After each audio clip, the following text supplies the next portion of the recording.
What is going on, guys? Welcome back to the channel. So as y'all know, I did end up going over like my entire first time experience here in Forza Horizon 3, kind of like the initial impressions in the beginning of the game there.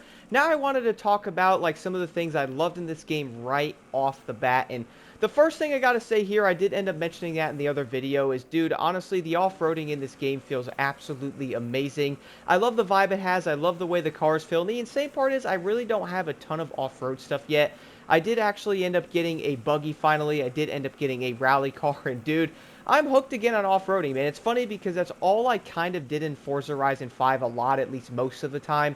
I was always off-roading or doing a lot of rally races or cross-country events, and I kind of feel like in this game, with me playing this, I might end up even doing the exact same thing. As the first festival outpost I did end up opening is, you guessed it, the Outback one, which is fully off-road. And the thing is, though, I did have to drive there because obviously I couldn't fast travel, so I did end up jumping in the Mustang and pretty much cruising along the side left of the map there along this really nice road. Funny part is, it kind of reminded me a little bit of Need for Speed Hot Pursuit. I don't know why. It's probably like the way the forest was with how the roads were designed. But man, dude, I was just cruising down this entire area, legit just vibing. And I was like, you know what? I could kind of see why so many people love Forza Horizon 3's map, which I will be talking about that in a separate video. I don't know, dude. Like, the vibe this map gives off, dude, I don't really know how to explain it. Like, is it just the way some of these old games were, like MCLA and stuff like that? Even Most Wanted 2012, Hot Pursuit, stuff like that? I don't know, dude. I feel like when you're playing some of these games, the maps almost feel like they had a ton of character, or they weren't almost feeling like they were kind of bland or something. But after that, though, I did end up grabbing the Doom Buggy, guys. I was thinking about getting the Aerial Nomad, but I was like, you know what? Let me grab the Doom Buggy and stuff like that. I love this thing. Right after that, I kind of took like a cruise around the entire festival and just checked it out. And I gotta admit, guys, they feel so lively, bro. I don't know what it is. Maybe I'm losing my mind, but I swear for sure there is definitely more liveliness in these festival sites in this game. Something I will definitely be touching on in a different video. But after that, I was like, you know what? Okay, well, let me go check out the skill tree and stuff like that, because I wanted to see how it was compared to Forza Horizon 5.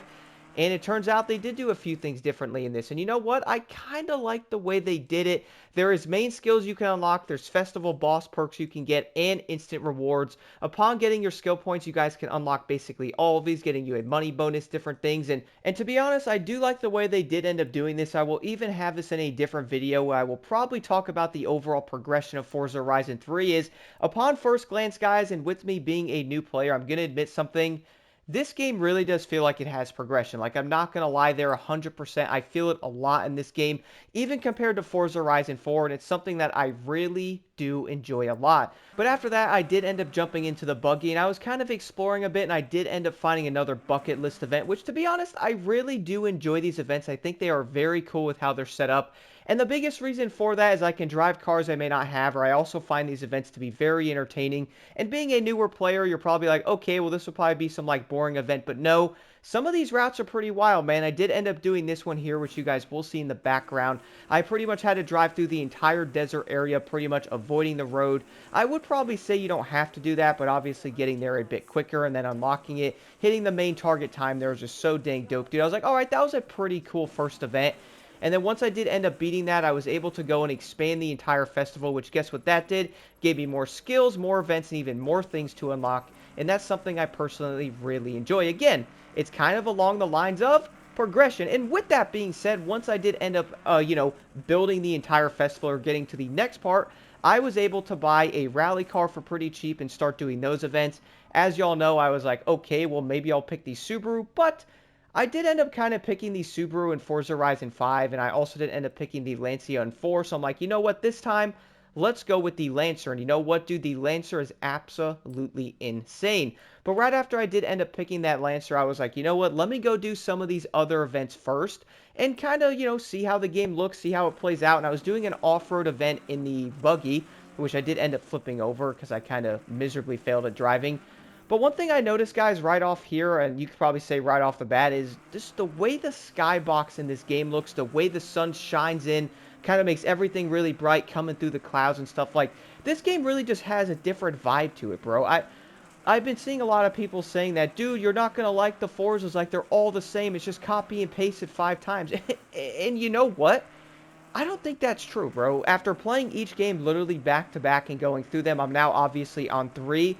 to me, this game does not really feel like 4. Like, okay, the handling model, sure. Like, when I am racing a little bit, I can see the similarities there. But overall, though, the vibe of 3, bro, it is way different than 5. Now, I would say 4 and 5 are probably a bit similar. Like, when you guys are watching me race off-roading here, you could probably be like, no, I could see some similarities and differences here. Now, Forza Horizon 4, I could kind of see these similarities with the design and stuff like that with 5 and, you know, how those games are. But playing 3, dude, I really do think this game gives like a different vibe of the map. I don't know if I'm losing my mind, but that's something I definitely noticed. But after I did end up doing that buggy race, I was then able to finally do my first rally event driving the Evo guys. And I was just, honestly, I was having way too much fun, I think. I was realizing how great these cars felt in the dirt. Now, I did end up putting rally tires on the Evo. That would probably end up making a difference. But then again, though, driving something like the Urus without the tires, it still felt really good. But with the tires on there, bro, it just felt so planted off-road and stuff like that. It was absolutely amazing.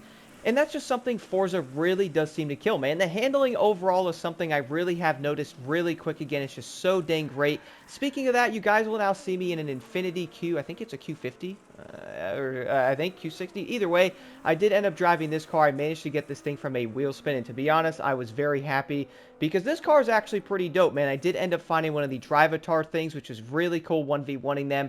I was kind of on my way to like the main city area so that way I can open up that festival and stuff. And I was like, oh, this is over here. Let me go grab it. With that, I also did end up grabbing my first barn find as well. And that one was at nighttime. The city, which I will be making a separate video about, man, threw me off guard. This place is so dang beautiful. I love the high-rise. I love the vibe of the beach and stuff like that. The overall vibe of this area, dude. It really does look so dang great. And this is definitely something I will be doing a lot of races in, checking out more. And, of course, you know, trying to get more familiar with. But with that, I also kind of need to play the game and get more cars unlocked. Because at the moment, I don't really have a ton. Because, obviously, I'm new and I'm trying to play the game without using anything, if you know what I mean. And the biggest thing with that is not having any of the DLCs or any of that stuff. Which, honestly, makes the game pretty dope, as I'm kind of just starting from absolutely nothing, and it might make it more difficult. But in the end, though, you'll end up finding yourself having a bunch more vehicles and stuff like that and going, yo, look how far I've come, you know what I'm saying? But so far, though, guys, I gotta say this, I am so dang happy I'm now playing Forza Horizon 3, dude. I kind of feel like in ways I've missed out on these games, and playing this game now, even though I am late, it is so dang great. There's so many things I love right off the bat, dude. I love the handling, the map, the vehicles, the feeling of the cars, the overall, like, vibe of the map. The progression's amazing. The vehicle list. Like, there's a lot I could go on about and talk about, dude, but a lot of you guys are probably like, yeah, dude, I'm glad you're seeing it like a brand new player and stuff like that from your perspective. Is kind of something I was trying to do. Like, looking at the card list, dude, was absolutely insane, and I will definitely be doing some videos on that stuff because some of them actually shocked me. Then I was driving around some of the cars. I love the handling of the Mustang and just hearing the motor and cruising around the map going really fast. I can imagine how like a supercar is flying down the highway or something like that. There really is a lot of things to love about these games, dude, and I am so dang glad I'm playing it now, even though I'm kind of late. But do stay tuned, guys, for a lot more videos because this is just me getting started in Forza Horizon 3. And honestly, dude, I love it.